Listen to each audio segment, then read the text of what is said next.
ప్రస్తుతం లైవ్‌లో కొనసాగుతున్న తనుజ పొద్దున్నే చాలా ఎమోషనల్ అవుతూ, వాళ్ళ అమ్మని తలుచుకొని చాలా అంటే చాలా ఎమోషనల్ అవుతూ భరణికి చెప్పుకొచ్చింది సుమన్ శెట్టికి. ఇక ఇందులో భాగంగానే తనుజ భరణితో మాట్లాడుతూ, "నాన్న మీకొక విషయం చెప్పనా" అంటే, "చెప్పు" అంటే, "ఈరోజు ఎందుకో అమ్మ చాలా గుర్తుకొస్తుంది నాన్న. నేను చిన్నప్పుడు ఏం చేసేదాన్ని అంటే, ఏమన్నా ఒకవేళ తప్పు పని చేస్తే మా అమ్మ నన్ను చాలా గట్టిగా తిట్టేది. అప్పుడు నేను ఏం చేసేదానో తెలుసా? మా అమ్మ ఫోన్ తీసుకొని వచ్చి డ్యాడీకి కాల్ చేసి అక్కడ పెట్టేదాన్ని. ఈలోగా అమ్మ నన్ను తిట్టేవన్నీ కూడా నాన్న వినేవారు.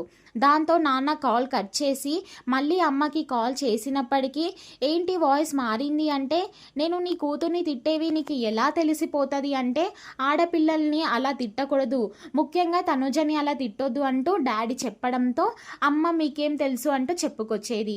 తర్వాత ఎప్పుడైనా గనక అమ్మ నన్ను తిట్టాలి అనుకుంటే ఖచ్చితంగా ఏం చేసేది అంటే, ముందు ఆవిడ ఫోన్ని ఎత్తుకొని ఆవిడ దగ్గర పెట్టుకున్న తర్వాత నన్ను తిట్టేది అంటూ తన యొక్క చిన్ననాటి మెమరీని గుర్తు చేసుకొని, అలాగే వాళ్ళ అమ్మగారిని తలుచుకొని లైవ్లో ఏడుస్తుంటే, భరణి సుమన్ శెట్టి అంటున్నారు, తనుజ మన లైఫ్లో అది కూడా ఒక స్వీట్ మెమరీలో అన్నీ గుర్తుకుంటాయి కదా చూడు, అలాంటివి చిన్న చిన్న మెమరీస్ మనకి గుర్తుంటాయి, సో ఏం ఫీల్ అవ్వద్దు అంటూ చెప్పుకొచ్చారు భరణి.